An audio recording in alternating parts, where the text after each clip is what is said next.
little crazy right now. I'm in Wisconsin Dells, which is like the water park capital of the United States, in this small little town in Wisconsin. And my wife and I actually come up here every single summer for a month. She works at the same overnight camp that she went to when she was a kid, and her dad has been the camp doctor at for 20 plus years. And I actually went to the same exact overnight camp at the same time, and we didn't know each other. So now we get to go up to camp every single summer. We take the kids, we take our dog, and we just have the time of our lives. And whenever I'm up here, not only am I reminded of my childhood just from being in the camp that I grew up at, but I get to have fun. I get to play. I get to act like a kid in a way that I just don't do when I'm kind of in the same daily habits of being back at home. And it allows me to really get some powerful perspective. And that's what I want to talk about today. I'm Jason Silver, and I'm the dating coach for ambitious women. And I'm passionate about what really matters in dating, in relationships, in connection, in attracting the one you love, and building a sustainable, lifelong relationship. And one of the biggest challenges that I hear every single day that I speak with women is this frustration with being hurt or dealing with men who are flakes or trying to get taken advantage of or just slept with. And it creates the emotional roller coaster that I talk about in a lot of my coaching, which is this idea that we invest so much, we're vulnerable, we put our hearts out there, and then maybe people lead us on the wrong path. We get lied to, we get rejected, something really painful happens. And we try to get back up there, get out there again, put our hearts out there, and then bam, it happens again. And after a while of this sadness, of this frustration, of these negative experiences, what happens is we start to protect ourselves more. And almost every single client that I speak to, they admit to me how important it is that they be in a loving, lifelong, committed relationship.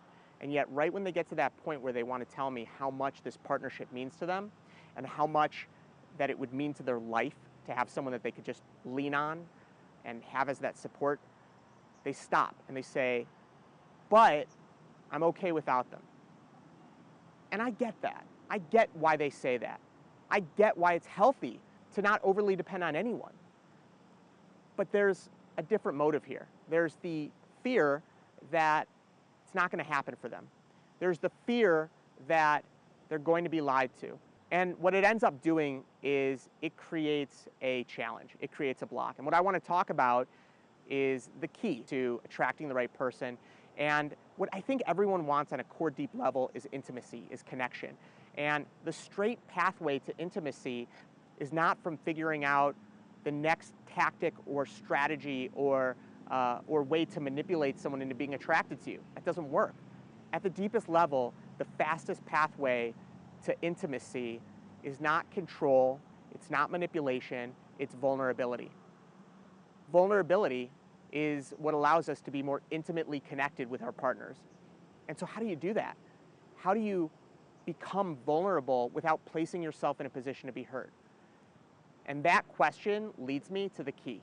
I believe that the key to happiness, to the deepest fulfillment that we can have, whether we're single, whether we're in a relationship, but especially when we're in that place where we're putting ourselves out there vulnerably to connect with someone, is to find a way to appreciate the process, to appreciate the moment, rather than focusing on the outcome.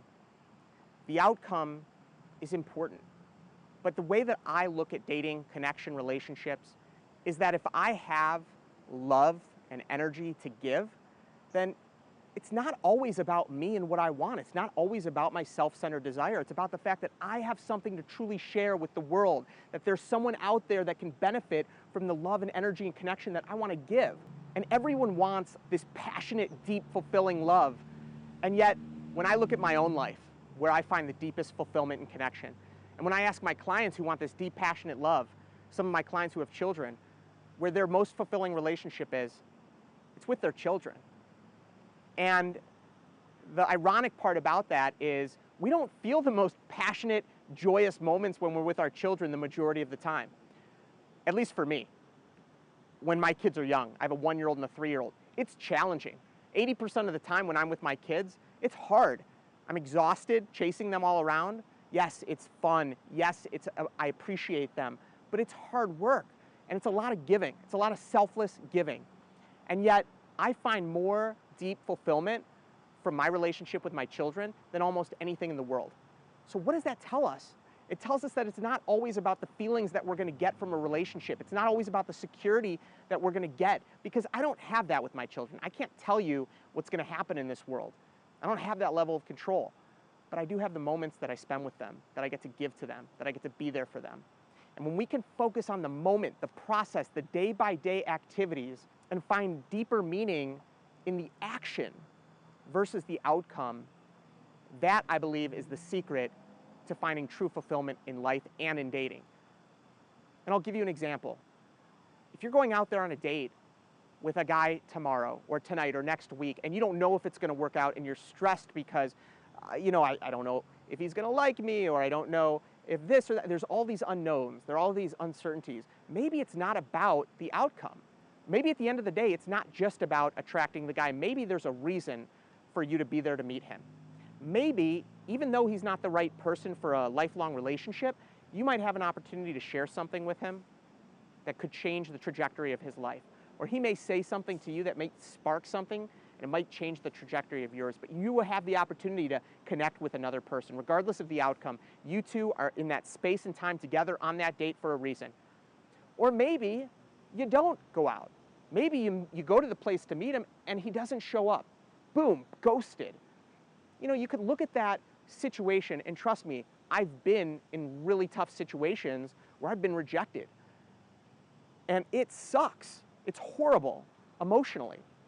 But the thing that got me through it, that I believe is the key, is that I looked at that experience as an opportunity to grow. I looked at that experience as, wow, I've just experienced pain. And now I have the opportunity to share my experience and help others. I could take that painful thing and turn it into something meaningful. So when we take experiences that could be catastrophic because we're not getting what we want, and turn them into moments of meaning or moments of growth, again, that's when we can start finding value in the process and not in the outcome. And when you become someone that starts enjoying the process, enjoying the outcome, doesn't have these expectations of other people, doesn't have these expectations of specific outcomes, you find freedom in the ability to say things and do things without attached expectation, without pressure.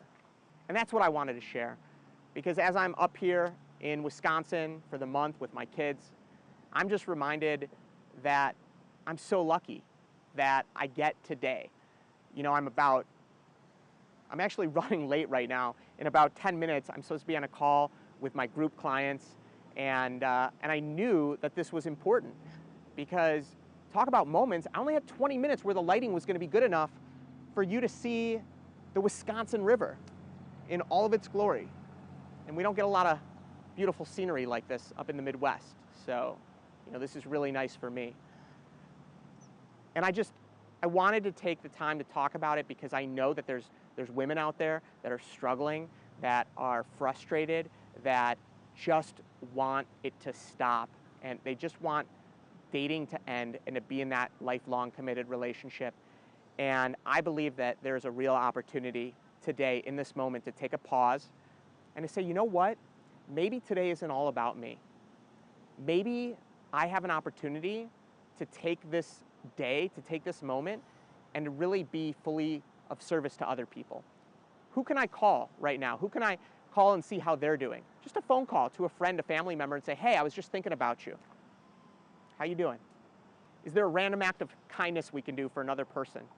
How can we take today, take this moment, take this process, and find meaning in it, and be able to really powerfully and to be able to fully express ourselves in a way that is helpful. And I promise you, the more that you can take moments and give back to the world, the people around you, the more deep fulfillment you'll feel in that process. And when we're living a life of deep fulfillment, that is one of the most attractive things to high quality people. People want fulfillment, and when they see others that have it, they're attracted to it like a fly to a light. So find your moment today. Allow yourself to find some meaning. And even if you can't find the meaning today, maybe just take a pause and see how you could be helpful. And maybe tomorrow you'll look back at today and realize that was really fulfilling. I'm going to put out a couple more videos from here in Wisconsin, and then I'm heading back to Chicago to be back in the the day-to-day. Thank you so much for taking the time to watch, and please do become a subscriber. I'd love to have you a part of my tribe here as we all fully commit to being our most attractive selves and building deep, connected, loving relationships with those around us. Thanks again. Take good care.